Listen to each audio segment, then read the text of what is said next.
Hey guys, what's going on? It is Justice from the Newbury Report, and I'd like to welcome you guys to kind of our new channel. We have a new setup now. Obviously, as you can tell, a new banner and logo. I'm thinking about making a new intro because in our first video, we did have an intro, but I kind of felt like it was a little cheesy.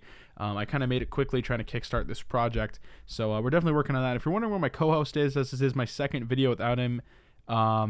He's still recovering. He's still in the process of getting everything back to normal, which is expected. His ankle sprain was really, really bad. It was worse than I've ever seen. I've sprained my ankle before, but and I thought that was bad, but not in comparison to his. So, if you want to give some special thoughts to him, our Twitter is in the description below, as it is always. If you want to tweet us any ideas or anything, if you want to co-host on the podcast in his absence or just join us, it also will be in the description. So that'll be that. Thank you guys for tuning in. We're going to go right in and talk about the NHL playoffs, and then we'll move into the NFL draft, and we're going to go right into that. So the NHL playoffs, so I want to talk about round one really quickly, as I didn't get time to make a video on round one, and it does kind of lead into expectations for round two, obviously. So, as you guys obviously know, the Boston Bruins, my team, did win 4-3 against the Toronto Maple Leafs, and that was a really awesome Game 7. I really enjoyed that Game 7. I thought it was, Period 3 was incredible. I watched it. I was actually about to go play basketball because I believe we had a 1-goal lead, and I was just kind of like, I'm gonna go play basketball. Like I don't want to stress out too much, as I was already kind of having a shitty day. And so I went, and as I was going to play basketball, things were kind of taking a little bit longer. Other people needed rides and kind of things, and it worked out perfectly because I got to watch all of our goals except for Marchand's empty netter, which is really cool because I knew we had a comfortable enough lead to leave, and I played some great basketball tonight. Had some really good time. All my boys are really good and studs, so I'd love to play with them. So I just gotta throw that out there. Shout out to my boys. I look forward to balling with you. We actually have videos of us playing basketball. They're not super stellar. That was before I focused on defense a lot. I'm still not that good at defense, but it'll be linked in the description if you'd like to check it out. There's a video of my friend getting injured. He's okay now. No need to send him nice thoughts unless you want it, but he's a pretty cool dude. Anyways, moving forward, the Predators beat the Avalanche to advance 4-2. They were also the winners of the President's Trophy. The Knights the Knights swept the Kings 4-0. The Sharks also swept the Ducks 4-0. The Jets almost swept the Wilds. They continued 4-1. And the Lightning beat the Devils 4-1. The Capitals also beat the Columbus Blue Jackets 4-2, and the Penguins beat the Flyers 4-2. Out of all these series, I don't think any of them really surprised me. I kind of thought the Kings would beat the Knights just because of a lack of playoff experience, and I was like, okay, that might happen. I didn't think the Sharks would beat the Ducks so easily. I kind of thought it might have been like 4-2 or 4-1 maybe, which just really isn't that much better from being swept, especially 4-1. But at least you're not getting swept. Obviously, I favor the Sharks in that one. I also favor the Jets against the Wild. Lightning versus the Devils. I don't think anyone in the right mind really should have expected the Lightning to beat the Devils. They did have a regular playoff series, their numbers against them, but it really doesn't mean all that much. I mean, realistically, Toronto had the numbers against us too, as they were 2-1 against us in the regular season. Really doesn't mean all that much. The Predators and Avalanche. I expected the Predators to completely sweep them, no doubt about that. Capitals versus the Columbus Blue Jackets. With the way things were going early on in the series, I kind of expected the Columbus Blue Jackets to continue forward, maybe in like a 4-3 game series. It was kind of close. That was 4-2. But Penguins and Flyers, no doubt about it. I thought the Penguins are going to continue. I mean, Sidney Crosby, they got a pretty good lineup there as well. Actually, I know Sidney Crosby, and I know I don't know how to pronounce his name, but it's like Matata or something like that. Ali Mata, I believe, if I'm pronouncing it correctly. If I'm not, excuse me. A friend of mine on Twitter met him, and says he's a pretty cool guy. So I always see them tweet about him. Excuse me, fucking up there. Thinking about a Sidney Crosby's a crybaby. Excuse me, he is though. So out of that, because obviously these are all expectations. People look at the previous round and say, oh, they struggled here. Like people going into this game against the Lightning. I mean, it is only game 1, but we did beat them 6-2. Should have been 7-1. And I'll talk about that in a second. Like, how the fuck do you not stop the game when Tuukka Rask's ice blade, the blade out of his skate is literally out? Like, and it's not something that happened, after the goal went in. It was something he was trying to get their attention the entire time. They're just kind of like, oh yeah, that can stay. Like, it's kind of like, what the fuck? Like, how do you not stop that? Like, okay. The goal actually completely collapsed as he was kicking the field goal. But still, it's a good field goal. Like, how do you know where the ball went through? Not the best example, but it's all I could kind of think of. in regards to that. So not the best example. Again, I do apologize for that, but I just didn't understand that. And then Marchand's goal, that really was kind of a weak cross check from Pasternak. So I really don't think it should have been a penalty. But yeah, 7-1. 7-1. Should have been 7-1. 6-2, I'll take it, though. I'm pretty happy that a win is a win. Whether you grind it out or not, it's still a win. So that's pretty cool. We're beating them there on home. Hopefully we can continue that and make it 2-0 tomorrow. I'm excited about that. Really excited about that. And so as well as what is going on right now in the NHL, the Pittsburgh Penguins and the Capitals are 1-1. Pittsburgh has someone out right now. It's like Menglin or something like that. He's their center. I don't think it's going to make too much of a difference. I think the Pittsburgh Penguins are going to beat the Capitals regardless. I can't see them losing to the the Washington Capitals. I can't see it happening. I think we're going to beat the Lightning, and it's not really like, anything other like, it's my favoritism or anything like that. I just don't see the Lightning beating us.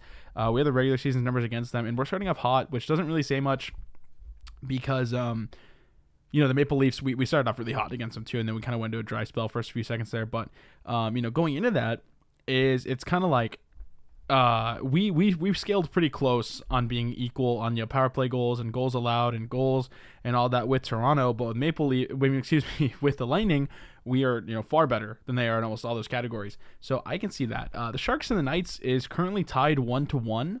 In a really surprising, double overtime game 2. I do see the Knights taking this one just because Knights are kind of riding off that whole city tragedy fumes, thoughts, and keeping everybody in that situation of thoughts, and it's tragedy, horrible event. And I think it's awesome how Vegas has kind of a intertwined and really stuck with this Vegas team. It's a really great story, regardless of the way you look at it. But I do think the Knights are going to beat them. The Predators and Jets. I'm pretty sure it's 1-1 right now. It is. I don't know why I didn't update it on my notes. Excuse me. But it's 1-1 right now. I think that the Predators are gonna, wind up and take it off. Their depth is just incredible. I think they're gonna take it, and I think they're gonna wind up coming out of that conference. I think they're gonna be, if it advances to the Knights, I think it's gonna be the Predators. And then obviously if it goes to us being the Bruins and Penguins, I think my prediction right now is, I think we'll beat the Penguins just because I think the Penguins are, they go to the finals. Or not the finals, the Stanley Cup finals. They've gone the past 2 years. So I think their guys are kind of tired out. They have some injuries. And I think our depth is better. So I think we're going to take it from them. And I think we'll go to the Predators. And I'm not going to predict too far there. But, maybe we'll beat the Predators. That'd be pretty cool. I'd like that. I'd really enjoy that. Stanley Cup win would be pretty cool. So that's all I could really say about the NHL. I'm not really too surprised yet by anything in the second round. Nothing's really stood out. Knights and Sharks being 1-1. I'm a little surprised about that just because I didn't expect the Knights to win a game the Sharks to win a game in the Knights' home. That's pretty, unexpected. I really expected that to happen. And Predators vs. Jets, I expected it to be 2-0 right now. Predators got the home field, leverage right now with the President's Trophy. I really expect, PK Subban and all those guys to really, take advantage of that. Bruins and Lightning, I did not expect us to win the first 2 games in Tampa. My prediction for the series originally before the game 1 was lose, win-win, lose, win-win. And that was it. I was trying to go to 6 games. And so that's that. Pittsburgh Penguins and Capitals. I get my season prediction on that real quick. I think it's going to go to 7 games. I think, obviously, as I stated, the Penguins are going to march forward, and Sidney Crosby's going to take them to the conference finals. Yeah, conference finals. There we go. Our depth, our Bergeron line has been shining. Our Bergeron line is fucking incredible. So, the NBA playoffs, we'll talk about that right now. We'll march right into that. So the NBA playoffs, the Cavs beat the Pacers. Did anyone really expect LeBron James to lose to the fucking Indiana Pacers? Come on. Really? Did anyone actually expect that to happen? LeBron is doing something incredible with the squad he has right now. He does have Tristan Thompson and Kevin Love still, but man, dude, Larry Nance, I didn't really like him too much when he was a Laker just because he's a Laker. But, Nance, man, is it Nance Jr.? I don't want to disrespect him. I think it is Larry Nance. Man, dude, he hustled today. I watched some of that game. He was really hustling. Wizards 2-4. I did not expect the Wizards to beat the Toronto Raptors. I think Toronto is pretty loaded. And, the Washington has been having issues kind of all season. It seems like seems to be like this inner turmoil within the team, if I'm not speculating too much. But with them doing better with John, I think there was a statistic when John Wall was injured. And the team was actually better without John Wall. And I don't mind seeing them exit in the first round. Warriors went 4-1. Now, this was a series that I kind of thought there might be like a really intense, upset. And it's mainly because it's like, they're riding off of, Popovich's wife's passing. Again, keep her in your thoughts. That's such a tragic thing. And it's definitely not fun for anyone to go through. It really does suck. Best of wishes to him and his family, truly. And, they're going through the whole thing with Leonard, but it's kind of just like maybe they'll rally and they'll beat the Warriors somehow without Curry. And, they'll do it just for numbers for Popovich and stuff like that. Like, it could be one of the situations that really boosted off morale. And so they obviously almost got swept. They lost 4-1. I think, Golden State, while they kind of have their issues, I think it's always so funny because people are like, Golden State is declining. It's like, Golden State is probably going to the finals again this year, and they've gone to the last few. Like, what do you mean? Like, they still have, they still have Klay Thompson. They still have Draymond Green. They still have Steph Curry. They still have Kevin Durant, and their bench is fucking unbelievable. I hate Zaza Pachulia, so I'm really not going to try to mention him in there if he's a stud, because I really don't think he's a stud as it is. But, they do have Zaza Pachulia, and they do have a really good bench. They got that one guy from the Lakers, Nick Young. Yeah, Swaggy P. I always get him and Brandon Ingram confused. So they do have Nick Young, and it's kind of just like, I remember when they got him, I was like, dude, they got another guy who can bank threes sometimes. Like, and he's going to be really good for off the bench scoring. Like, fuck, dude. They got McGee, who's all right. He's there. But the Warriors, I think they're going to beat the Pelicans. And the Pelicans might win a game or two, but, they got playoff Rondo, and they also have Anthony Davis, which, by the way, they did sweep the Blazers, I think, as everybody knows. I love my co-host, and I hope he doesn't murder me for saying this afterwards. I did not expect the Blazers to continue past round one. I like some of their players. I really like Nurkic, and I gave Ben, my co-host, a lot of shit for saying that Zach Collins was good, and then I watched him play in the playoffs, and I watched some tape of him. He's actually really fast, and I think he's going to, become a stud, but the issue that this team has kind of been having all season is their cap space, and their cap is in a really shitty situation right now. So I don't know who's going to stay in the offseason. We'll see if they get better, what happens. But I really didn't expect them to beat the Pelicans. This was kind of one that I thought might go to 7 games, but I really didn't expect them to beat the Pelicans. I think Anthony Davis, and they've got so many guys on there, not so many, excuse me, but they do have like Rajon Rondo and Drew Young. Is that his name? Drew Young? I think his name is Drew Young, but I remember there's this thing where it was like players on their team were talking about Drew Holiday, there we go. Holiday and Rondo, the guys on that team, were talking, the Blazers back in the day were tweeting about how good those two guys were, and it was ironic that they were beating them in the playoffs. So that was the whole thing about it. So I Drew Holiday, Rajon Rondo is fucking awesome. I will always love Rajon Rondo. I still rock a Rajon Rondo Celtics away jersey, and I wear that when I play basketball. But getting my girlfriend one as well soon. So as well as that goes, Celtics went 4-3. Now I'm just gonna say this real quick. Is I really don't like officiating in the NBA. I don't think that they handle games. I don't think that they throw games. I think that it's fair to be pissed off about officiating in games. Like, again, I was very pissed off about that goal against Tuukka Rask, where his blade was literally off and he was trying to get the officials' attention the entire time. That was frustrating, and it's regardless. Like, if we were winning 10-1 and that made it 10-2, I'd still be pissed off about it, because it's kind of like, man, like, you regardless if they're losing or not, like, just give them hammy ones. Like, the sport is the way it is, and if that's in the rule book, it's in the rule book. You can't make exceptions. And like, the whole thing with the NBA is like, players have been talking about it, where it's like, oh, well, if LeBron did that, he'd get the call. Like, if that's true, I think anyone can agree to where it's like, everyone should get the same calls. Simple as it is. You know what I mean? Like, Jonas, whatever you want to call him. Al Horford called him Jonas. I call him Jonas Jerebko. I have his rookie card signed. I fucking love Jonas Jerebko. But someone like Jonas Jerebko, who's really going to be like an off-the-bench player, probably for the rest of his career, maybe a starter, depending on injury depth. But like some guy like that, he should get the same calls that LeBron should. Simply just as put is because it's kind of like, yeah, dude, like, the rule book's the rule book for the reason. But, the whole thing is like, I really, and I'll be honest, I'll admit it right now on this podcast, is I thought Giannis was traveling. And then I read that, like, his body is just the way it is. His arms are so long that when he dribbles, he can take such big steps. His arms are so long so he can move the ball, and how big he is, it's incredible. I don't think he's traveling. Um, were there bad calls throughout some of the games? Yeah, I can't really think of any off the top of my head. I kind of loosely followed that series, but man, we're 4-3 and we're going up against Philly. If I'm gonna be blunt, I think I hate to root against my own team, but I think Sixers and 6 or Sixers and 7. That's just kind of how I see it happening with our injury depth. But our young guys are studs. I hope Jaylen Brown's okay. Philly obviously beat the Heat 4-1. I wasn't expecting this, to be honest. Philly is who they are, but I didn't really trust really anyone on their team to get past the first round. Jazz went 4-3. That was a really fucking exciting series. I like Jonas Jerebko, as I just stated, so watching him on there and Donovan Mitchell and Mitt Romney telling Russell Westbrook that he had 4 fouls was pretty exciting, alone as it is. But man, Utah Jazz, dude, going into the second round against the Rockets, I think they might win 1 game or maybe even 2, but I really don't see Houston losing in the second round of the playoffs to the underwhelmed Utah Jazz.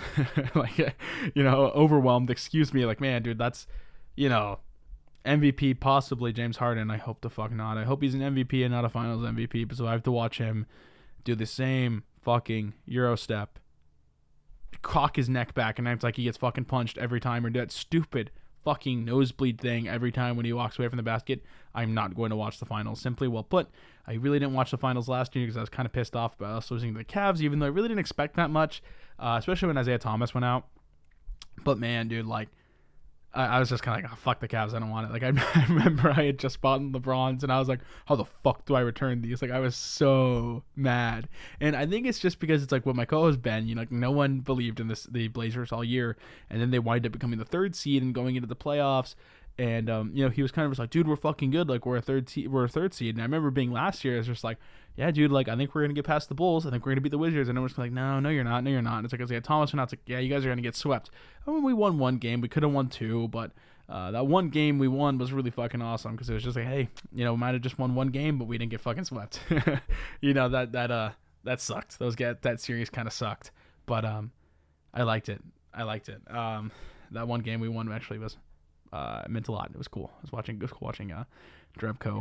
Seeing Jonas Jerebko shove down Kevin Love was actually pretty fucking awesome. I liked that. I mean, it was just kind of like, dude, stop flopping, and I thought it was really true regarding Kevin Love.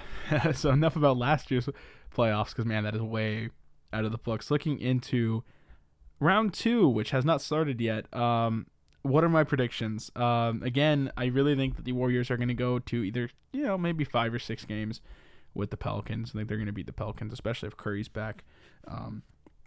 Maybe see the extent of that. They might want to just rest him that series because I don't think it's going to be too difficult, especially for how stacked they are. The Houston Rockets, I think, are obviously going to advance, and I think the Warriors will beat the Rockets and go to the Western Conference. Out of the East, my predictions for that will be easily, I think that the Cavs are going to go to 7 games and they're going to win, or it's, either going to be either way, or it's going to be the Toronto Raptors or the 76ers, or it's going to be the Cavs versus 76ers. And I think that the Raptors would go to the finals, and I think that LeBron would go to the finals. But I really think the Raptors are going to come out of that, and so I think the Raptors are going to go to the finals, and I think that Golden State, might be a little too fatigued or not. I think that Curry's getting a lot of rest right now. I know he's injured, but he is still getting kind of some rest. So I think that Curry and the Golden State Warriors are going to take the game again if they're playing the Raptors. I think it might go to 6 games. I think it might go to 5. But yeah, I think it's going to go 6 games. The Warriors are going to win it.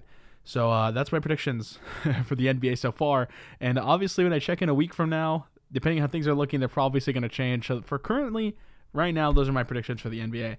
So let's talk about the NFL. I don't really talk about baseball that often. I mean, my Ben's in here, but that's really it. So let's get into football. Wow. Okay, so Baker Mayfield being the first overall pick to the Browns. What the fuck was Cleveland thinking? They signed Tyrod fucking Taylor in the offseason. I know Tyrod's not super good. I mean, we beat him like twice a year, except for last year when he beat us with Jacoby Brissett, and it was like, hell yeah, Bills Mafia, baby. It's like, hey, you beat us when we didn't have Brady or our second string. You beat us with our third string who had a fucked up hand. Congratulations. You proud of that one? Like, and it was like a kicking game. Like, I don't think there's even one fucking touchdown. It was boring as shit. No, there was one touchdown. Yeah, maybe just one. Yeah, it was a math would add up to that. I was moving that day, so I didn't actually get to watch that game, and luckily I didn't. But yeah, dude, why the fuck would you sign someone first overall? You could have anyone else. Like, you could have like picked a Saquon Barkley. I know that they got the guy from San Francisco in the offseason, so I think they kind of were set on that. Carlos Hyde, I believe his name is. Yeah, Carlos Hyde from the San Francisco 49ers. So I mean, that's understandable. But moving on from that, man, I don't think that was a good idea. I think he's kind of a bust, to be honest. I mean, who knows? Maybe a year from now, or maybe in the beginning of the season, halfway through it, when the Browns possibly have 3 wins, I might be sitting here and eating my words. And that's why it's recorded. And I'm going to sit here and say that if I eat my words, okay, if by the end of next season, we're stating it right now on April 29th at 9:06 p.m. in this podcast, which is when it's recorded, that if next season, at the end of the next season of the NFL, that if Baker Mayfield takes the Cleveland Browns to the playoffs, that I'll buy a Cleveland Brown player. I'll buy a Cleveland Brown fan a jersey. We'll do a raffle off for it. We'll have people comment numbers or something like that. I'll post this in their subreddit. If I'm wrong, I'll post a video on explaining everything to it. So mark me down for this. I'll put it in the description as well, and say that I said it. So that's that. I really just I can't see Baker Mayfield taking to the playoffs. Maybe not this year, but the next year. But yeah, I just don't think it was a good pick for them. I think they could have anyone else. So yeah. Bradley Chubb for the Denver Broncos was a fucking stellar pick. I think that dude's a fucking stud. But let's talk about Patriots draft picks specifically. So at round 1, 23rd overall pick, we had Isaiah Wynn, who is like 6'2", and pretty short for his position. But it turns out he's going to be playing guard if our deal with the 49ers for Trent Brown, which I am a big fan of that trade, works well. I think it just shows that Shaq Mason will no longer be with us. We're not going to pay him kind of thing, but we'll see who competes for the roster spot the best. For the 31st pick overall, we got Sonny Michel. I always thought it was Michael for the longest time, but he's good. He's really comparable to Alvin Kamara. That's what people are saying. Their cone time and everything is pretty similar. It's like 0.1 second or just 1 second off, but that's kind of all I can say about him. And I've watched some film on him. He looks like a fucking beast. I'm really excited for him. I think he's going to fill that Dion Lewis spot really well. And it makes me wonder, like what our running back situation is going to be, because we did pick up a lot of guys in undrafted free agency. And I'm really just going to go over the picks that we got that were not undrafted, because I'm going to wait and do a whole final roster video after camp and all that. So, like our current roster is Jeremy Hill, James White, Rex Burkhead, Brandon Bolden, Mike Gillislee, and then obviously Sonny Michel. Wow, that's pretty stacked. Personally, I think Mike Gillislee will be traded in the offseason, depending on how it works out. I think Jeremy Hill won't make the roster. To be honest, he's just declined pretty far. I mean, he might, and again, I might be eating my words for that, but I can't see either of them making the roster. I think Rex Burkhead and James White are obviously locks. I think Brandon Bolden is a lock just for his performance on special teams. He's more of a special teamer kind of guy, and when he is put in the game in the regular season, he can provide. He can play pretty well. I mean, he got like a pair of touchdowns, I believe, if I'm not mistaken. A pair of touchdowns, or maybe just one this season, if I'm not mistaken. So last season. So moving on from that, we got round 2, our 56th overall pick. We got cornerback Duke Dawson from Florida. And I think that was a really good pick. I think, a lot of people are comparing him to a young Malcolm Butler, and that'd be good. Man, we need to fill in that cornerback spot well, and hopefully he's better than Bill's last few cornerback picks. So, yeah, I don't have too much to say about him, and we'll see how he goes on film. So right now I'm having hope for him. With our 5th round pick, for 143rd overall, we got linebacker Jaquan Bentley. I'm just going to call him Bentley because I am 99% sure I just pronounced his name wrong. But Bentley is, man, I was really fucking happy about this pick. I'm sitting there and I was like, dude, we need to get a linebacker. We really need a linebacker. And, man, I was super stoked about this pick. I mean, granted, it's a 5th round pick. I am really, really, really happy about him. But he's from Purdue. Round 6, 178th overall pick, we got linebacker Christian Sam from Arizona State. And there's some kind of mixed things about this guy. It said he's a little slow, but, hopefully we'll be able to make him the player he is. And obviously, if not, obviously he's not going to make the roster. But currently, dude, our linebacker depth is looking pretty good. I'm pretty happy about that. I mean, we kind of added more defensive end depth in the offseason. You guys got to think about it. It's like we got Dietrich Wise Jr., we got Flowers, we have Claiborne, and we have Derek Rivers coming into the mix. And I feel like I forgot someone, and if I did, I'm sorry. But I'm really happy about these two picks. I think these are really good for our linebacker depth. And the next up is obviously wide receiver Braxton Berrios from Miami, round 7. This is our white receiver that I was talking about in the last video, our white right receiver, who's going to be our slot wide receiver, hopefully. I really would like to see Riley McCarron make an appearance, though. I'll talk about more of the depth in a few seconds of our things. And round 7, 219th overall pick, we got the handsome Danny Etling,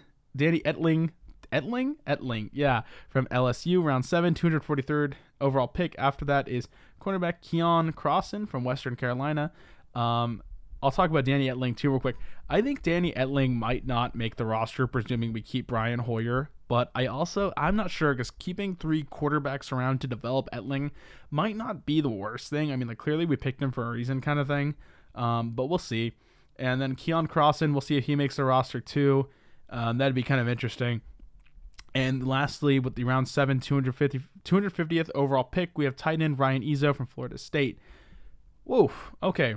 So tight ends that I'm currently looking at right now, is currently on the roster for sure, is Dwayne Allen and Rob Gronkowski and Jacob Holster, who kind of makes an appearance from here and there. What I think for our tight end depth, I don't think Dwayne Allen is going to be on the final roster. I mean, he might, but we have signed a lot of linemen in the offseason, so I hope we don't keep Dwayne Allen, because he's kind of dead money. The fact that Mike Gillislee made as much as he did last season kind of pisses me off. So Dwayne Allen, I hope he doesn't make the roster, and if so, I'd kind of like to see maybe, the offseason kind of seeing how Hollister and Brady's connection goes. I don't really think Brady kind of has a good connection with him. I mean, if you watch the Raiders game, he screams at him for not lining up correctly. I'll link that in the description. Ryan Izzo, who knows? He might be a dark horse kind of thing, comes out and really just kind of proves us all wrong. Same with Brexton and Christian Sam, because I did kind of shit on them for a second there. But this is all just kind of speculation. But I really don't see Dwayne Allen making the final roster. And same with Mike Gillislee. And maybe Brian Hoyer will make it, but I think Etling is obviously going to be cheaper, so he'll be better for our cap space. And I don't know. I don't think Hoyer's really all that good. So Etling might be a little bit better. And regardless, if we keep him, we play him in a game or two in the preseason especially, we might be able to get some trade returns for him. Worst comes to worse. But, cornerback is Duke Dawson. Duke Dawson could fit in really well. I do want you guys to remember that we do have 2 cornerbacks coming back. We got Jonathan Jones, who I love, and we have Cyrus Jones, who I don't like that much. So I'm really excited about that. I love our line depth, and I was really happy that we did choose a lineman with our 23rd overall pick. And Brady wants to play till his mid-40s. I mean, presuming he doesn't get a big hit or something like that, I think we could get another quarterback maybe next year. I really wish we got Loetta. That was my mock draft kind of pick for quarterback that we were going to get. I thought we were going to get a 23rd overall pick. I really did think we were going to get Connor Williams, or there was another guy from UCLA, Colton Miller, I believe his name was Colton Miller. I think he went like 16th overall or something like that, but I really thought we were going to get Colton Miller. That would have been pretty cool. But Colton Miller. Thought we were going to get him.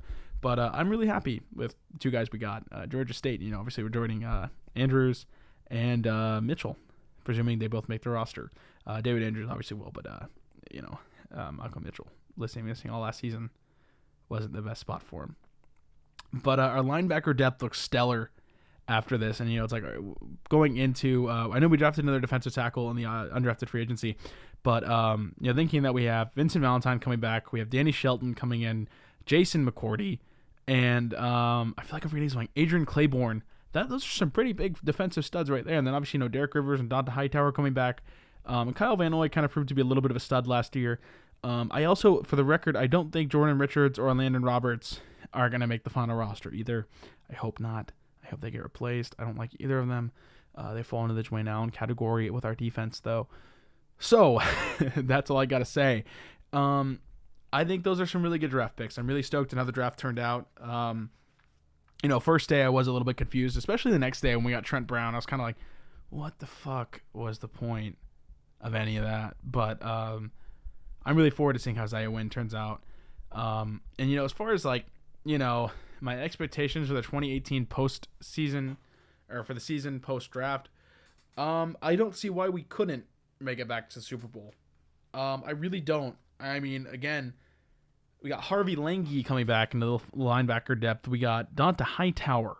We got Cyrus Jones. We got Jonathan Jones.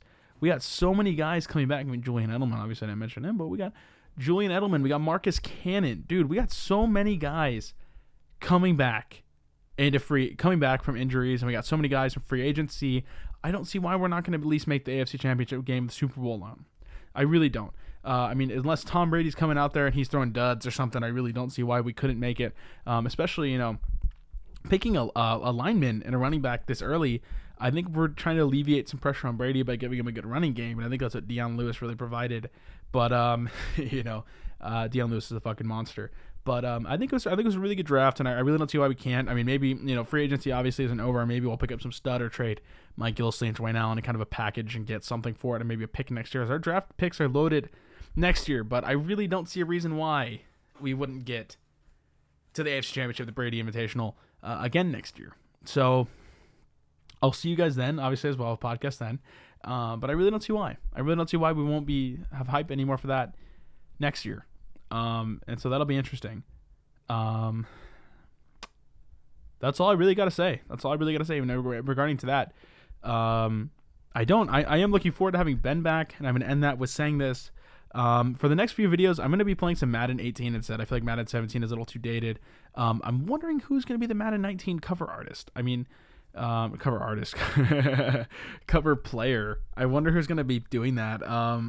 We'll obviously see and we'll talk about it. But for predictions right now, for some reason, I can kind of see Jay Ajayi doing it, or, maybe Alshon Jeffrey or something like that. But I can kind of see an Eagles player being on there, and I hope not, because I don't really want to turn on the game every time or look at the cover every time and be reminded of that.